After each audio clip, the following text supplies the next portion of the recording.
আসসালামু আলাইকুম সবাইকে ইফতারির দাওয়াত বন্ধুরা। আজকে আমি মুরগি চিকেন ফ্রাই করলাম। তারপরে হচ্ছে গিয়ে নানরুটি কিনে নিয়ে আসছি, কারণ নানরুটি বানানো সম্ভব না। আজকের ইফতার এগুলো দিয়ে হবে, সাথে সস মেয়োনিজ লাগবে। যাই হোক, এগুলা রেডি করে তারপর খাবো। কে কে খাবেন অবশ্যই চলে আসবেন। আর আসলে আমরা যারা ইফতারি ভিডিও দিই, ইফতারি ভিডিও দেওয়া উচিত না, কারণ অনেক আপুরা ভাইয়ারা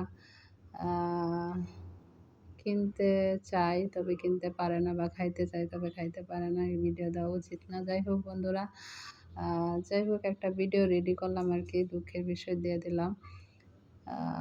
আপনারা সবাই চেষ্টা করবেন, অল্প মুরগি হলেই হয়, বাসায় রুটি বানায় খেতে পারবেন। এগুলা তেমন একটা খরচ না।